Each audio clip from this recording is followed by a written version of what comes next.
Buenas tardes, o buenos días en donde sean días, o buenas noches donde sean noches.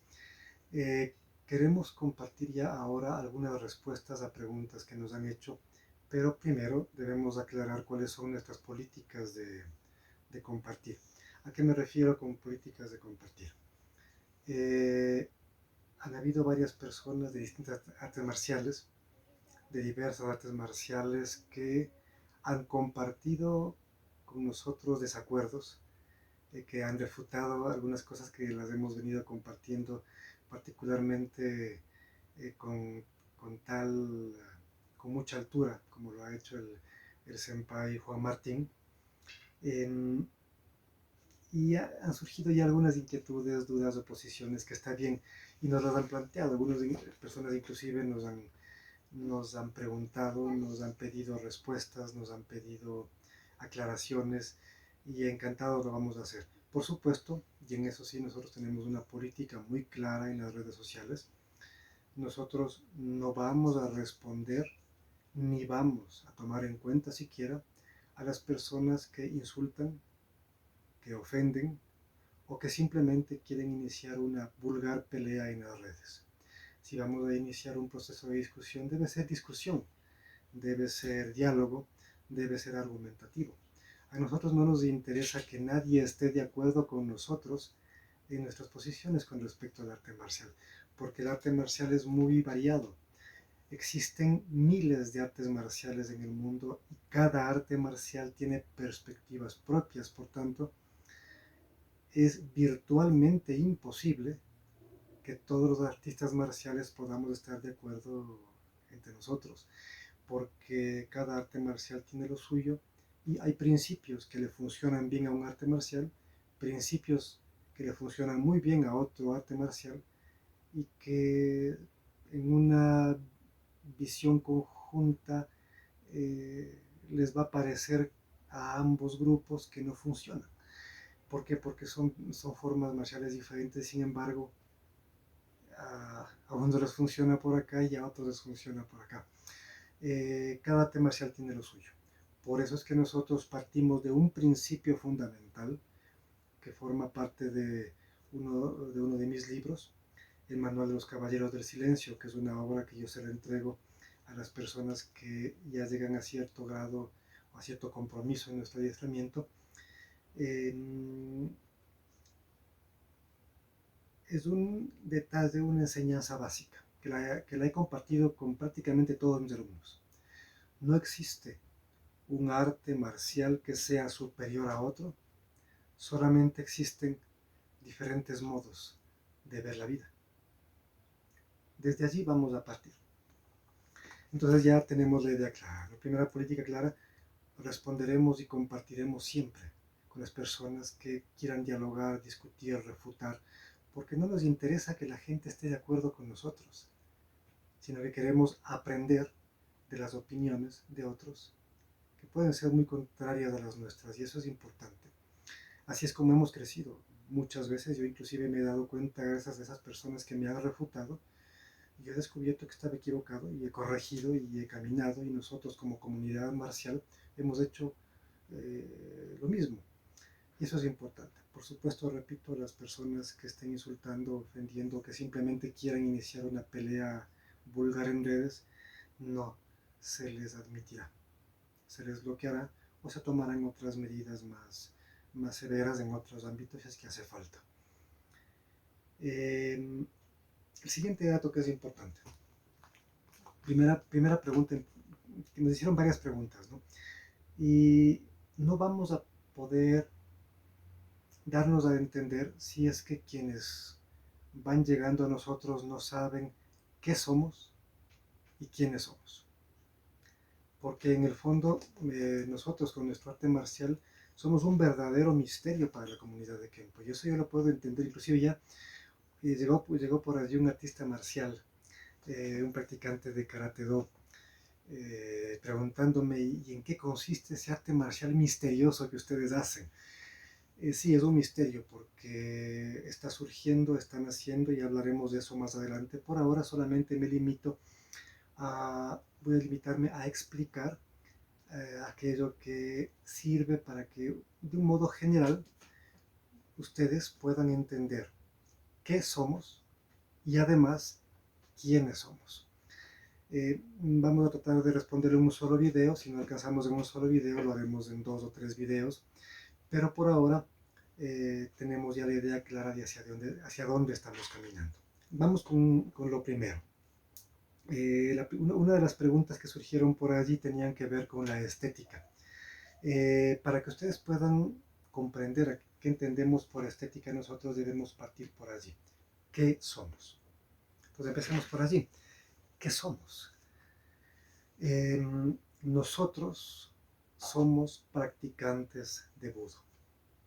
Y aquí está una primera diferencia enorme con la cual ustedes van a poder comprender mejor nuestra forma de enseñar, nuestras opiniones, lo que compartimos en las redes, lo que el Senpai Juan Martín está compartiendo con un trabajo tan bien hecho en las redes. Esto es importante. Nosotros practicamos Budo, somos budokas, usando el lenguaje japonés. Entonces encontramos ya una primera diferenciación.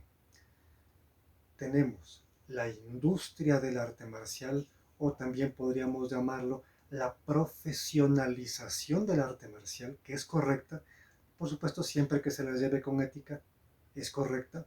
Y por otro lado, nosotros tenemos el Budo en el arte marcial. El arte marcial puede ser practicado, repito, de un modo profesional o de un modo más bien interno, más bien espiritual, más bien filosófico, como quiera vérselo, que es el Budo. Budo, profesionalismo. En el ámbito profesional, por supuesto, tenemos allí deporte, tenemos defensa personal, tenemos el MMA, por ejemplo.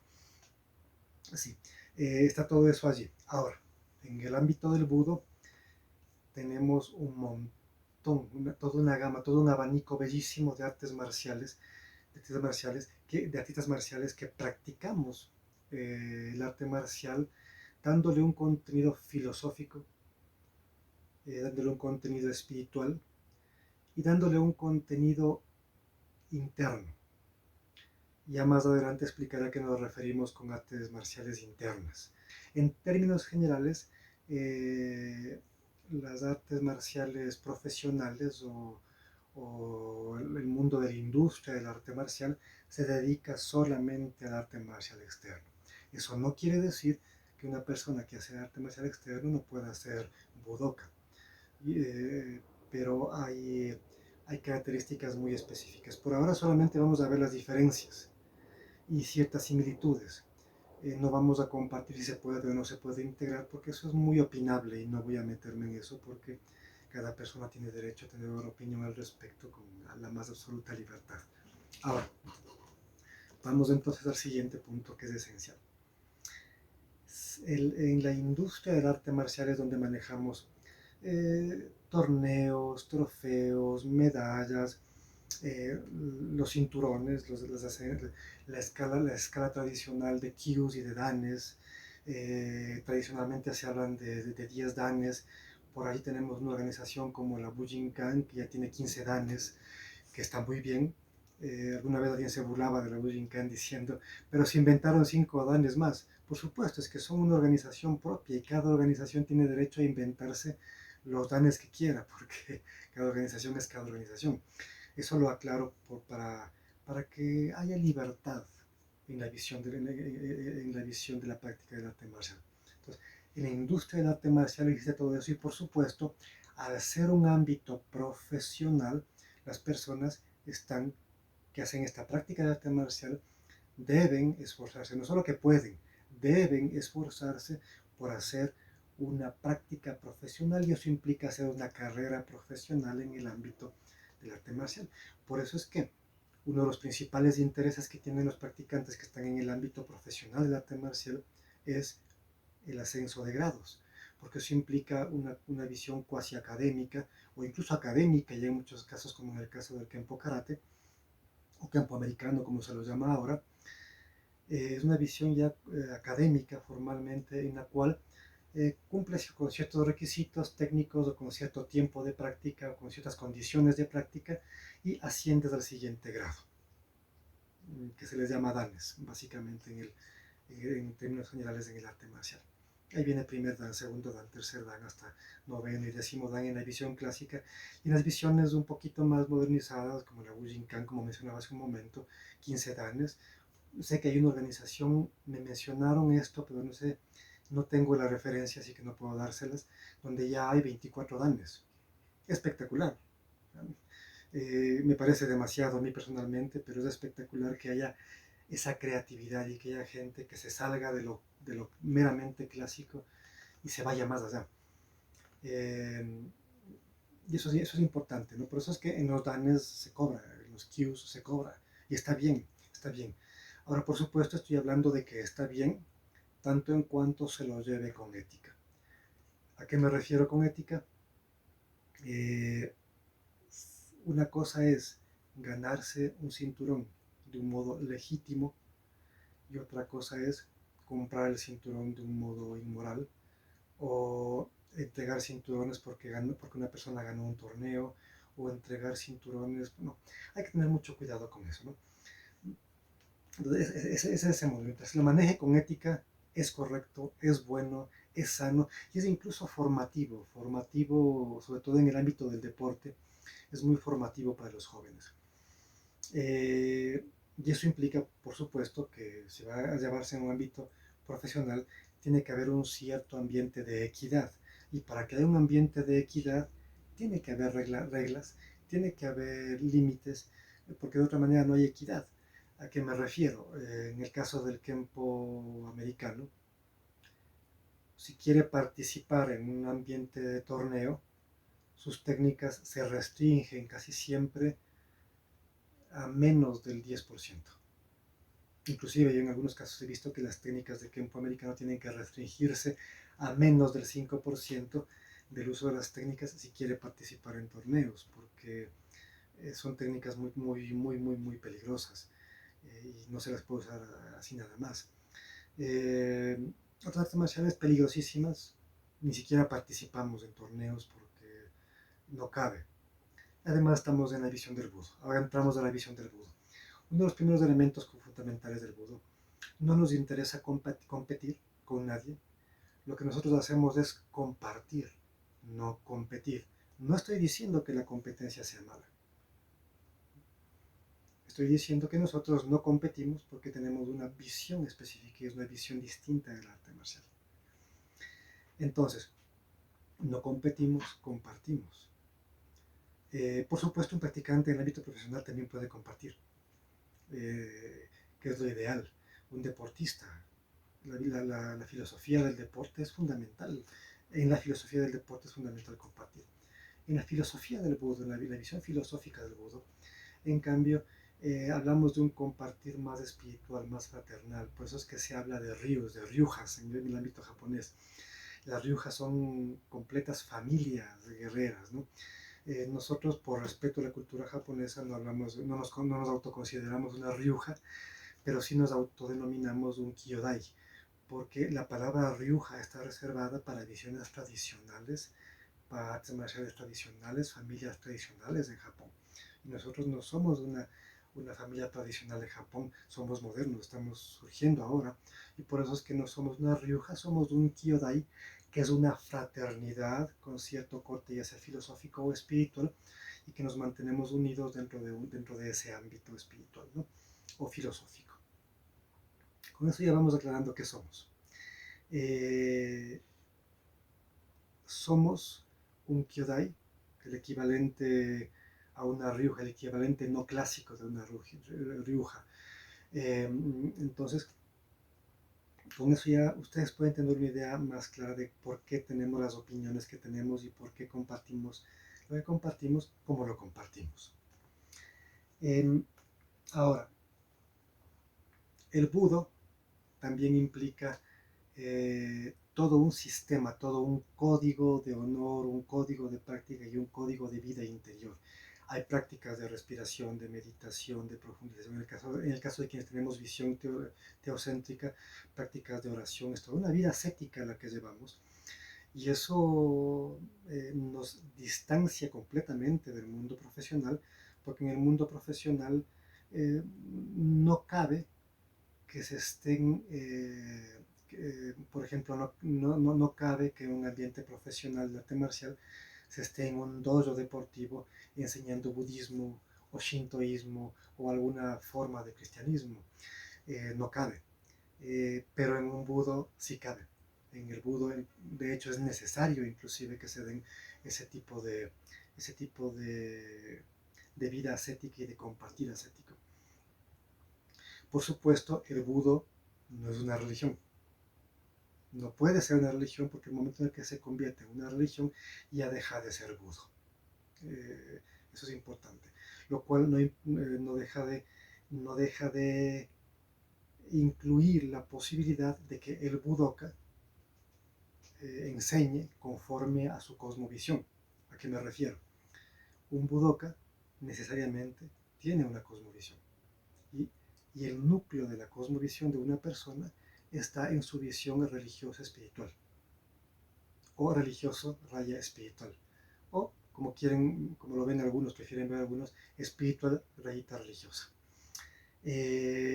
No voy a entrar en discusiones religiosas, por supuesto, pero sí es importante que tengamos todo eso. Entonces, de ese núcleo espiritual es de donde surge la cosmovisión de una persona. Y por supuesto, la persona enseña lo que enseña cualquier cosa: pintura, dibujo, música, arte marcial, cocina, lo que sea. Una persona enseña en función de su cosmovisión. Es inevitable, porque si una persona no lo hace, si un budoka no lo enseña desde su cosmovisión, no está siendo honesto consigo mismo, no está siendo honesto con los que llegan a él y no está siendo honesto con su ryuja o en nuestro caso con su kyodai. Por eso es que nosotros enseñamos con la más absoluta libertad los principios cristianos de los que viene nuestra raíz. Es lo mismo que hacen los monjes Shaolin incluso hasta el día de hoy. Los monjes Shaolin enseñan budismo. Es interesante, ¿no? A un monje Shaolin no se le cuestiona por enseñar budismo. Y es interesante como a mí se me ha tachado inclusive de loco por enseñar principios cristianos. Por supuesto, para mí no es una ofensa eso, que me digan loco por hablar de mi cosmovisión con libertad, de mi cosmovisión cristiana con libertad. Y que me digan loco por eso es para mí un honor, es una alegría. Eso quiere decir que algo estoy haciendo bien en el ámbito de mis principios de fe y de mis principios filosóficos y de mis principios de vida. Entonces, eso no es una vergüenza para mí, es una alegría, es un honor realmente. Ahora, vamos a dar un paso más. Un budoka no hace, en este mismo tema, pero un paso más. Un budoka no hace proselitismo. Ojo con eso. Si yo practicase budismo, como budoka, mis alumnos llegan a entrenar conmigo para aprender el arte marcial desde una visión filosófica, sí, pero no con la expectativa de que nadie les convenza para que sigan sus caminos específicos. Entonces, en un budo no se intenta convencer a nadie de que practiquen la visión religiosa del fundador de ese kyodai. Por ejemplo, en el aikido, no hace falta que yo sea shintoísta para practicar el aikido y llegar a niveles avanzados del aikido. En nuestro caso, en nuestro kyodai, no hace falta que seas cristiano para que puedas llegar a niveles altos de nuestra enseñanza marcial. En el caso del templo Shaolin, por lo menos hasta donde yo sé, no hace falta que seas budista para que puedas completar tu formación guerrera en el templo Shaolin. Y así podríamos seguir mencionando, ¿no? Otras artes marciales. Entonces eso es importante. Esos son elementos del budo. Otros elementos esenciales del budo. En el budo, aunque pueden integrarse, y de hecho hay maestros de budo que integran el sistema de las gradaciones de kyus y danes, en el budo más tradicional no existe la tradición de la gradación de kyus y de danes. No nos olvidemos que fue el maestro Jigoro Kano quien integró el sistema de Kyus y danes en el mundo del arte marcial para que los occidentales podamos entenderlo. Esa es la versión histórica que yo aprendí. Si alguien conoce otra versión histórica, por favor comuníquese con nosotros y haremos las correcciones que se deban. Pero eso es lo que nosotros hemos aprendido históricamente, lo que no he encontrado más documentación al respecto. Y a su vez el maestro Jigoro Kano, fundador del judo, lo que hizo fue tomar la gradación de kyus y danes de un juego tradicional importante en la cultura japonesa que se llama Go. Entonces todo viene de un juego. Y es bonito. A mí me gusta mucho esa concepción porque el maestro Jigoro Kano tenía un corazón de niño, es clarísimo que tenía un corazón de niño, y que se sirvió de un juego, del sistema de gradaciones de un juego, y lo integró a su arte marcial, y de allí se difundió en todo el arte marcial hasta el día de hoy. Yo mismo lo usé durante mucho tiempo, mientras yo practicaba karate, kempo karate o kempo americano, como se lo llama ahora. Eso es el qué. Hay mucho más que decir del budo, hay mucho más que decir de la industria del kempo. Lo seguiremos diciendo más adelante, lo seguiremos explicitando aún más adelante, pero con esto ustedes tienen una idea de qué somos. Nosotros somos budokas. No hacemos solo defensa personal, no somos deportistas. Eh, Nuestro arte marcial es un arte marcial muy peligroso en combate real. Lo hemos mostrado y demostrado en circunstancias reales muy graves. Mi vida ha corrido peligro muchas veces y quienes han tenido que enfrentar circunstancias de combate reales. No hablo de una pelea en un bar, eso no es una circunstancia real, eso es una vulgar pelea, es una vulgar pelea en un bar, valga la redundancia. Eso no es combate real. Combate en jaula, el combate MMA, es un combate que podríamos considerarlo interesante, pero no es combate real porque en la calle realmente no es combate uno a uno. Y ahí estoy respondiendo ya a otra de las preguntas que nos hicieron. El combate real no es uno a uno. Combate en la calle te atacan entre varios, te atacan armados. El combate no es uno a uno. Hasta el día de hoy he tenido que enfrentar muchas circunstancias de peligro en la calle, no solamente para defender mi vida, sino para proteger a otras personas desconocidas que estaban siendo agredidas en la calle. He tenido que intervenir para protegerles porque no podemos, un budoka no puede permitir que quieran violentar a una mujer, no puede permitir que quieran secuestrar a un niño, no puede permitir que quieran, que quieran robarle a un anciano y quitarle sus bienes que con tanto trabajo ha obtenido. Entonces, no, un budoka debe intervenir y yo y mis alumnos hemos intervenido y hemos tenido que defendernos y defender a quienes no pueden defenderse, viviendo el verdadero código que todo budoka tiene, proteger a los débiles y a los oprimidos. Que eso también lo encontré yo en el Kempo Karate, a pesar de que el Kempo Karate no es un budo. Entonces, con esto creo que ya tenemos una idea clara de qué somos.